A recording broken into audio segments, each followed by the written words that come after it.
Olá, está começando mais um Fecomércio Orienta. Bom, o consumidor brasileiro está cada vez mais cauteloso, mais seletivo e mais disputado por uma quantidade crescente de produtos, serviços e plataformas. Mas o que essas mudanças significam para o setor atacadista?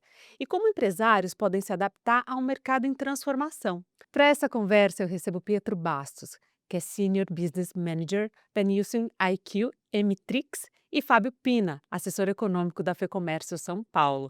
Bom, sejam muito bem-vindos para essa conversa. É um prazer enorme recebê-los aqui. Obrigado. Este episódio é um oferecimento do Senac São Paulo.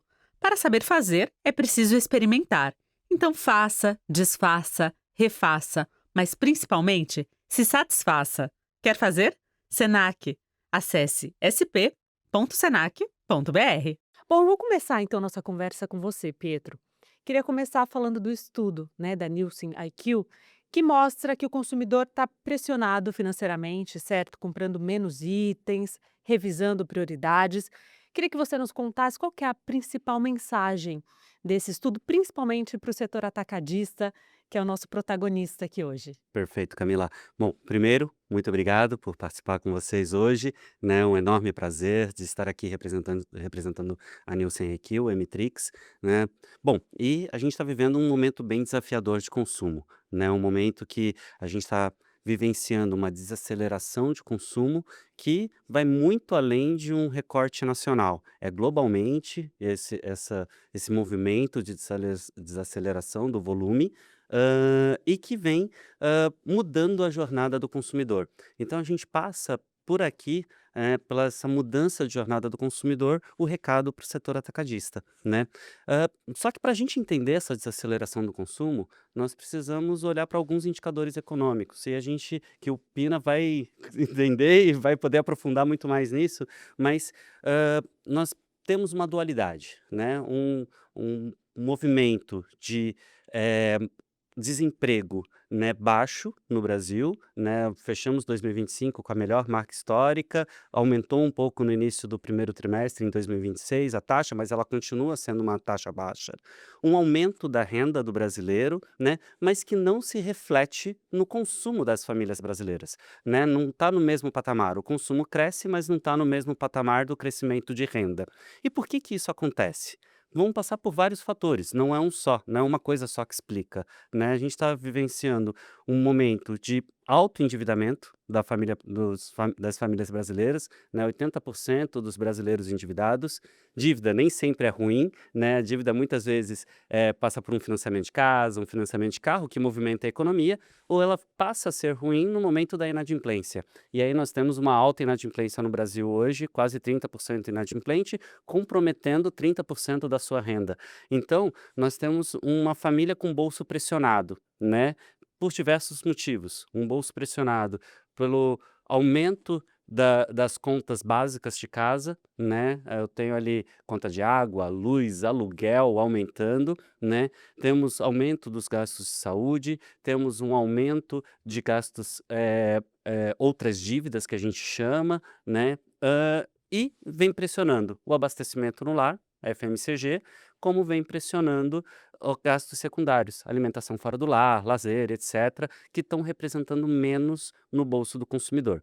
Então, com isso, o consumidor está se tornando mais seletivo, que é o que você colocou no início. Mais cauteloso, mais racional, mais seletivo, e ele está buscando outras alternativas de consumo, né? A gente vê um e-commerce crescendo. Hoje, 80% dos brasileiros já buscam preço e entender melhor os produtos através do e-commerce, né? Então, quando a gente roda a pesquisa dos lares, quando eu vou entender esse consumidor no lar, né, ele fala que, olha, eu vou pesquisar preço antes de fazer minhas compras, né? Ele está mais racional no equilíbrio entre dentro e fora de casa do consumo, né? Então, ele tem consumido algumas coisas mais dentro do lar do que fora do lar, né? E tem também uma mudança de tendências de consumo que a gente pode explorar com mais detalhe, né? Mas acho que o principal recado para o setor atacadista é entender essa mudança na jornada do consumidor, o que ele vai oferecer para o varejista no decorrer desse ano, no decorrer dos próximos meses. Daqui a pouco a gente vai explorar mais todo esse contexto, né, os detalhes para o setor, principalmente atacadista, mas eu gostaria de ouvir essa análise sobre a sua opinião, né, a sua análise sobre essa visão, esse contexto, esse cenário que Pietro traz. Que ele indica também para o setor? E também quando a gente observa esse cenário complexo, quais são as tendências até o fim do ano? Deve continuar assim? Juros, inflação, endividamento das famílias, ao mesmo tempo desemprego baixo, né, maior renda. O que ele revela e qual que é a sua análise sobre isso, Pino? Olha, o Pietro já roubou 90% da minha fala, é muito em linha com a fala dele. Primeiro, eu tenho um aumento de renda e de emprego, e isso não fica difícil de explicar como é que o consumidor está tão incomodado. Eu tenho vazamentos, eu tenho um ralo na vida do consumidor. Os próprios dados da FEComércio, que inclusive são os que têm sido citados como de inadimplência, 80% das famílias têm algum tipo de dívida, 30%, estou arredondando, né? 30% tem algum tipo de atraso e 10% dizem que não vão conseguir pagar o atraso. Então eu tenho um problema de endividamento. E esse problema é tão maior quanto menor for a renda das famílias. Então quando eu pego uma família de renda mais baixa, isso é maior. Eh, eu tenho um problema com as bets hoje.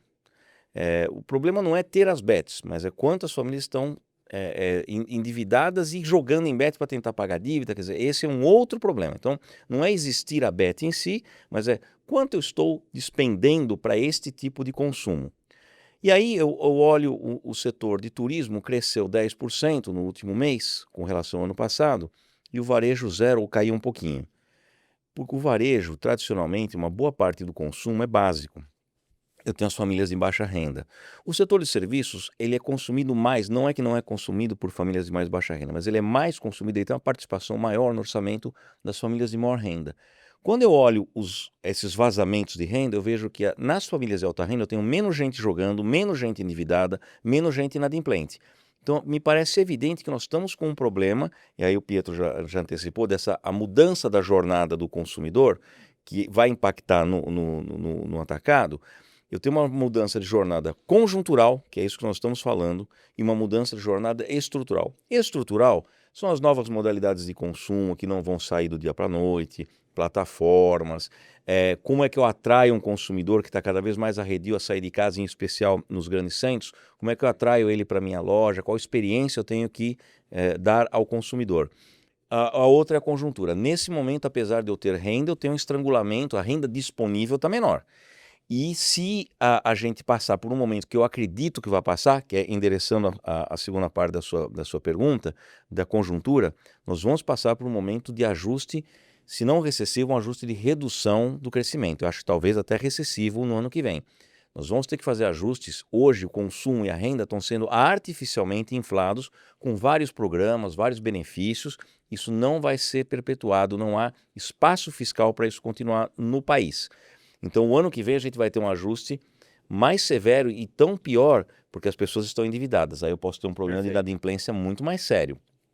Com relação ao atacado, o atacado depende muito do que acontece no varejo. Eu não vou falar do atacarejo, que aí é uma mistura, né?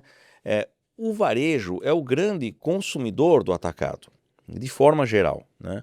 Se esse varejo cria boa experiência, as pessoas vão para a loja de varejo, esse varejo vai lá e compra, pequeno ou médio varejo vai lá e compra no atacado. As plataformas têm um papel importante e que eu acho que também estruturalmente vão criar problemas pela lógica que elas estão utilizando.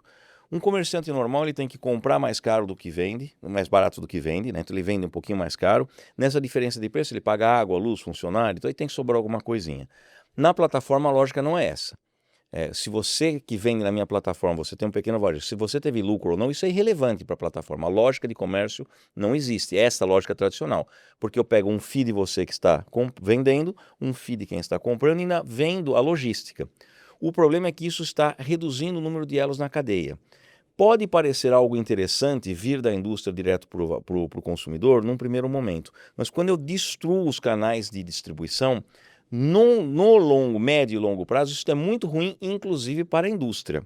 Inclusive para a indústria. É muito bom eu ter vários canais de distribuição. Então, nessa nova jornada, não só do consumidor, mas de uma nova mentalidade de negócios, a gente vai ter que entender, e eu não sei ainda como, nós vamos ter que entender melhor como reestruturar negócios, inclusive o atacado. Mas Especificamente a sua pergunta, a conjuntura daqui para o final do ano não deve mudar muito, mas para o ano que vem a minha expectativa é de um cenário mais restritivo. Excelente. Algum comentário? Eu vou só aproveitar antes da sua fala, porque o Pina ele coloca essas mudanças de jornadas, né? Conjuntural, estrutural, também fala dessa distribuição de canais. Eu gostaria de fazer um gancho com um dos conceitos mais interessantes apresentados no estudo, que é a disputa, né, pelo consumidor, que deixou de ser apenas pelo carrinho e agora passou a ser então pelo bolso. Queria que você explicasse o que que isso significa na prática, né, conectando com tudo que a gente está falando aqui. Perfeito. Esse é um ponto muito importante hoje, né? As marcas, as indústrias, os varejos não estão mais disputando o market share, não estão mais disputando a participação de mercado. Eles estão participando do share of wallet, ou seja, a participação no bolso do brasileiro. O Pina trouxe muito bem a questão das bets. As bets hoje já é um mercado de 360 bi, a gente está falando de um mercado maior do que o canal Pharma, por exemplo, né? Já movimenta uma grana muito alta no Brasil. Ah, no passado, os apostadores que apostavam somente em loteria, eles pensavam numa mudança de vida. Eu vou mudar de vida. Uhum. Agora, os apostadores, eles pensam em aumento de renda no mês. Ou seja, eu estou apostando com o celular na mão, jogando o jogo do tigrinho, que é o que mais tem uma Imediato, penetração um resultado para imediato. um resultado imediato. Então, esse dinheiro está sendo disputado no bolso. Ou ele joga na bet, algumas vezes ganha, na maior parte das vezes perde, né, que é o que nós sabemos como estudo, mas ele está sendo gasto em um outro fim que não é compra para abastecimento no lar, né. Além disso, nós temos as canetas emagrecedoras, né, que entraram muito forte no mercado e está aumentando essa penetração. Nós já temos aí 5% da população brasileira utilizando as canetas emagrecedoras, porém com um potencial de virar 30%.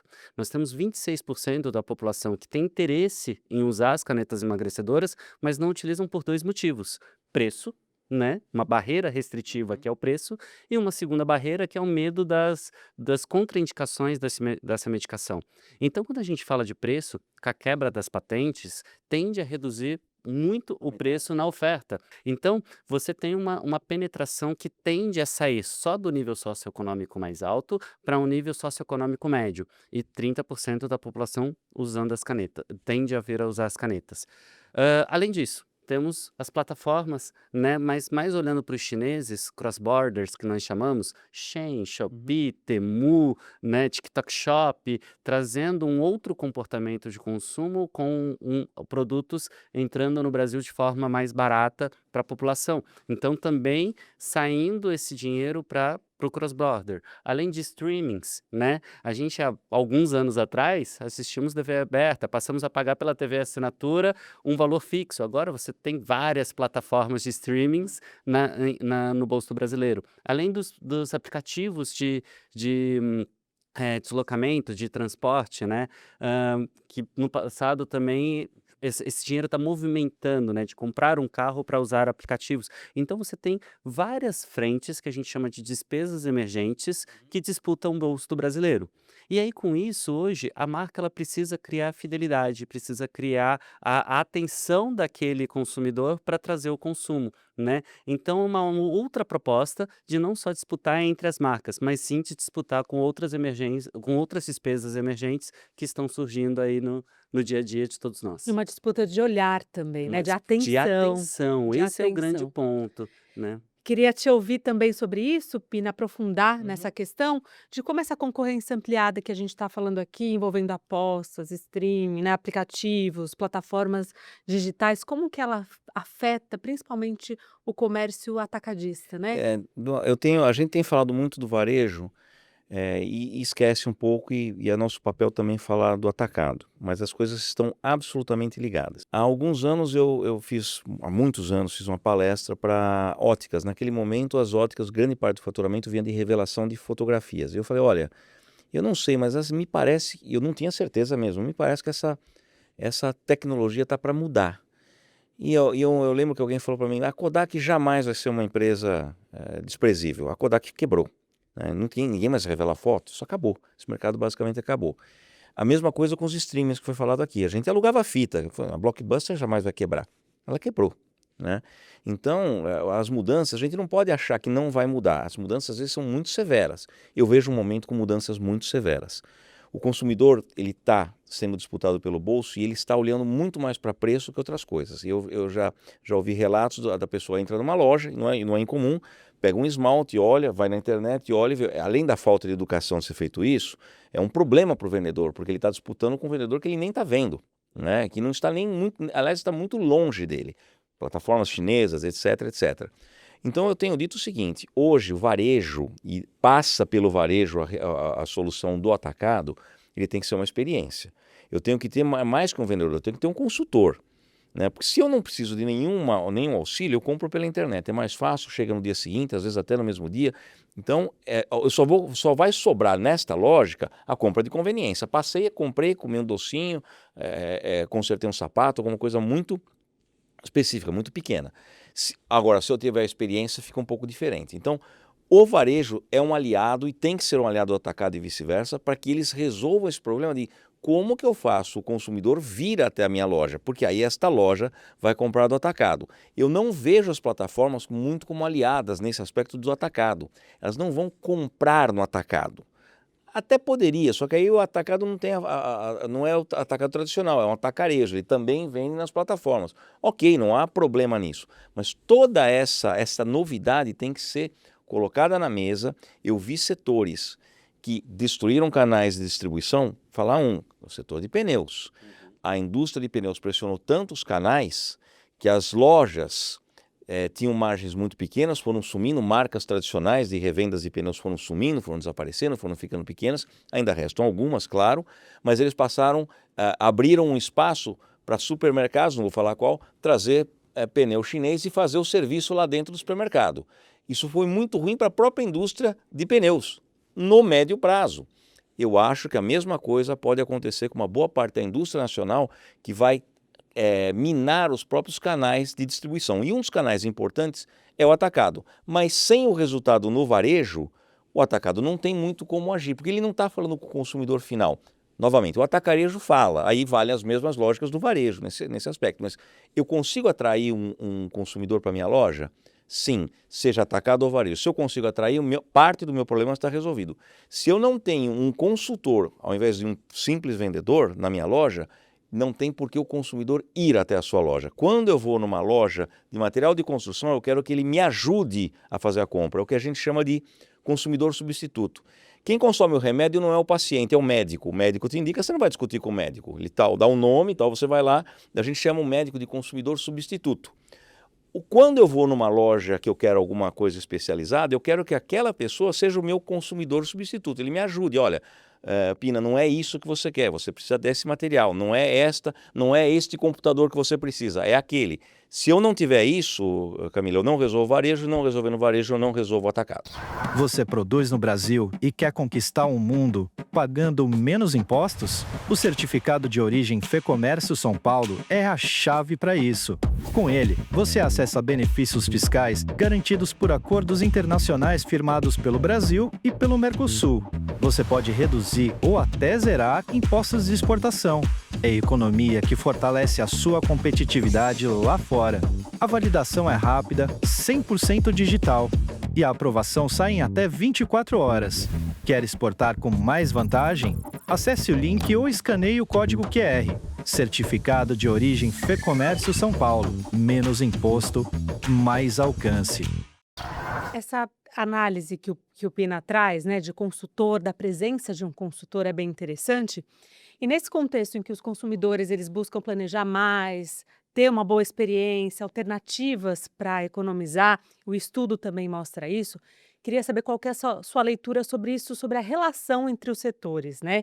Como que isso altera a relação entre atacadistas, varejistas e consumidores também? Perfeito. Bom, primeiro, excelente colocação que o Pena colocou, né? A gente precisa oferecer mais experiência a esse consumidor. Acho que o principal ponto nessa relação é a experiência com o consumidor, né? O varejo, ele não pode simplesmente estar ali vendendo o produto sem oferecer algo a mais para aquele consumidor, né? Os varejos que crescem, eles estão oferecendo um serviço dentro da loja, eles estão oferecendo um mix mais adequado, está tendo a disponibilidade do produto frequente, né? O consumidor hoje, ele faz as compras picadas, né? Ele recebe o salário dele picado hoje, né? Então ele vai ali toda semana comprar algo naquele estabelecimento. Então o produto ele tem que estar na loja, ele tem que estar disponível. E é aí que muda a relação quando eu olho atacadista distribuidor ou varejo e o consumidor o atacadista precisa prover a esse varejista que o produto esteja disponível na loja dele.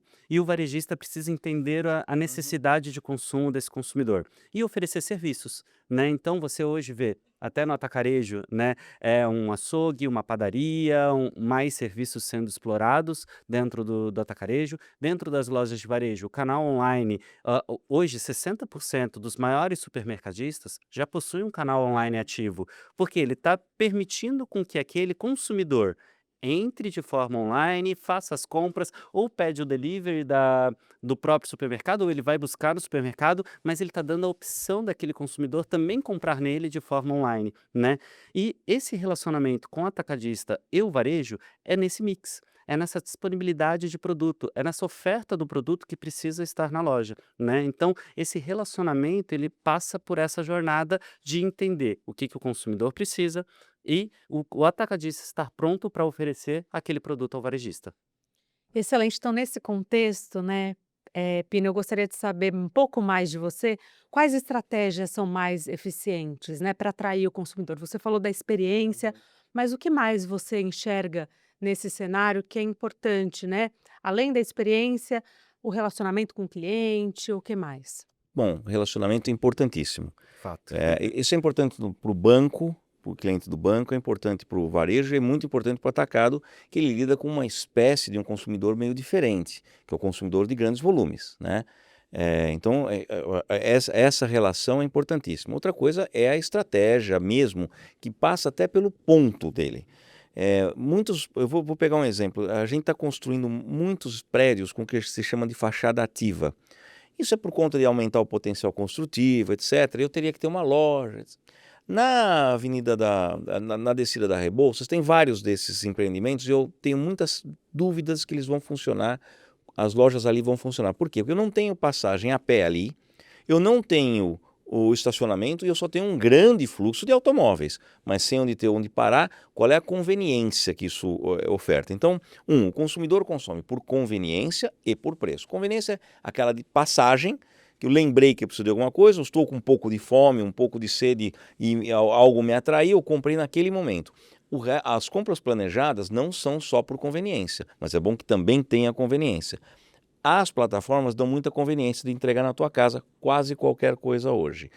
O atacado tem uma missão dificílima, que é ser conveniente. Aí ele tem que ser muito conveniente. Como o Pietro falou, tem que ter os produtos, a entrega, a velocidade, a agilidade para entregar para o varejo. E ele tem que também ser uma experiência para o varejista de forma...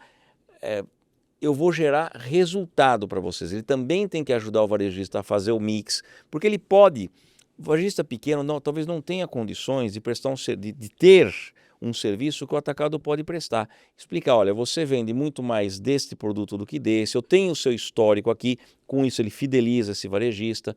Com esse histórico eu sugiro que você compre mais fralda, menos mamadeira, mais cerveja, menos salgadinho, ou seja, porque ele entende quais são os últimos meses de compra. Esse serviço uma grande empresa tem internamente ou pode prestar. No caso do varejo, eu consigo facilmente ver um vendedor bom fazendo a diferença em relação ao vendedor ruim. No caso do atacado, o vendedor bom é o próprio atacado com a estrutura que ele tem de informações. Como a Nielsen, o que a Nielsen oferece? Informações para varejistas, para consumidores, para grandes empresas, para a indústria, ver como é que está funcionando essa experiência do consumidor. Esse atacadista talvez possa ser um parceiro nesse sentido de dar consultorias personalizadas para os grandes consumidores deles. Para os pequenos fica um pouco mais difícil, mas num primeiro momento, se fizer isso para alguns dos grandes consumidores, vai fidelizar e vai ter um bom resultado. Pina, em linhas gerais, o que a gente está falando é de não ser mais uma somente transacional essa relação. Não, Ela tem que ser uma relação consultiva do atacado com o varejo. sim. O atacado ele precisa entender o comportamento daquele varejo, do consumidor que aquele varejo E está explicar para o atendendo próprio varejo. e explicar para o próprio varejo. Ele tem que ser o consultor do varejo, né? E é porque o atacado está disputando com grandes plataformas hoje, né? O varejo daqui a pouco vai aumentar já está acontecendo, mas tende a aumentar as compras da própria plataforma, Pietro, de né? forma geral, o atacado é maior do que o varejo. O varejo é o pequeno bar, o pequeno mercearia. Exatamente. Então, o atacado, pela definição, ele já é uma empresa maior. Então, ele tem uma estrutura que pode ser usada para ajudar o varejista. Aí sim ele pode ter Perfeito. Por sucesso. isso que é É isso. importante rever a estratégia, né, e se posicionar então como um consultor, né, do Exatamente. varejo. E Exatamente. existe muita oportunidade nisso, né, Pietro? Porque o atacado já responde por mais da metade, né, Sim. das vendas aí dos canais de vendas do país. Uhum. Então eu queria também que você contasse o que que isso mostra, o que que isso revela, quais oportunidades isso indica, né, para os É, o atacadistas. nosso Brasil é imenso, né? Eu acho que a grande dificuldade aqui no Brasil é a questão logística, né? Nós temos varejos espalhados pelo Brasil todo e o atacado é o que proporciona o produto chegar lá na ponta. Então, o atacado ele tem que se aproveitar cada vez mais disso, mas por isso que ele precisa estar tendo as informações de mercado, as necessidades do consumidor, né? Para ele ser esse consultor para o varejista e continuar sendo o provedor de produtos para o varejista, né? Então, acho que passa por esse. Por que que o atacado hoje atende mais da metade do consumo no Brasil, né? Porque a gente ainda tem uma gama de pequeno varejo muito grande no Brasil, são milhares, né, de pequenos varejos no Brasil, que precisam ter o seu reabastecimento constante, de forma semanal, de forma quinzenal. São varejos que não têm espaço de estoque grande, não tem espaço de loja grande, ele precisa estar sendo abastecido.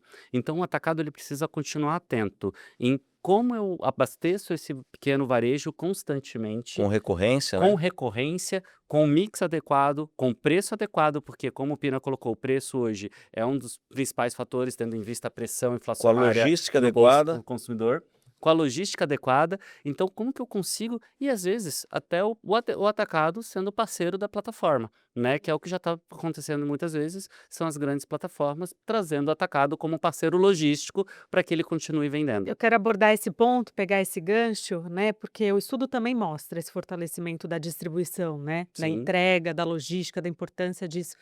Então, como essa logística que eu ouvi de vocês passou a ser um diferencial competitivo mesmo, né, sim, para atacadistas nesse caso. Essa logística ela é um diferencial competitivo num local pequeno. Num país com 8.500.000 quilômetros quadrados, ela é essencial, exatamente. né? Empresas de logística são as empresas que mais evoluíram no mundo. Se você pegar o custo de transporte, a gente brincava, tem produtos que viajam, produtos que não viajam. Hoje, poucos produtos não viajam mais. A globalização, que é uma coisa recorrente há 50 anos, já não é uma novidade, ela baixou muito os custos de transação, melhorou muito a logística. Isso tem que ser refletido internamente. Nós, em breve, vamos estar falando de entrega por drone. O Brasil talvez demore um pouquinho mais, mas em breve nós vamos estar falando disso. Hoje nós temos uma quantidade enorme de pessoas, moços e moças, que trabalham fazendo entregas.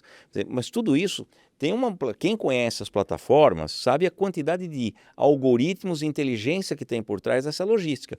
Claro, o Brasil tem um outro problema da infraestrutura. Nós não temos um modal ferroviário adequado, muito rodoviário, nós não temos os portos adequados, não temos. O Brasil há muitos anos não faz os investimentos que deveriam ser feitos. Então, a logística, ela é o nome do jogo em qualquer setor. Veja bem, empresas de incorporadoras e imobiliárias, muitas estão fazendo fundos e ganhando dinheiro com galpões logísticos. Isso gera resultado muito maior que a alocação residencial e que a alocação comercial tradicional até em grandes centros. Os galpões logísticos têm dado resultados excelentes. Por quê? Porque a logística é o que faz a diferença entre uma empresa ter sucesso ou não hoje. Exatamente. O atacado ele tem essa missão, né, de manter essa logística funcionando. Então, como ele falou, um país tão extenso quanto o nosso, a gente depende, é essencial a logística, né? E o atacado, ele é quem tem hoje o domínio sobre essa logística e que ele está próximo do varejo local, né? Então, cada vez mais o atacado ele precisa se apropriar realmente disso, né, de estar ali presente no varejo frequentemente, com qualidade, com informação para levar o produto ao consumidor. Gente, muito obrigada, viu, Pietro, Pina, pela Muito obrigado. conversa, pela troca, pelas orientações. Eu que Obrigada mesmo. agradeço, muito Eu obrigado. que agradeço. Muito obrigada também a você que nos acompanhou e até o próximo Fê Comércio Orienta. Tchau!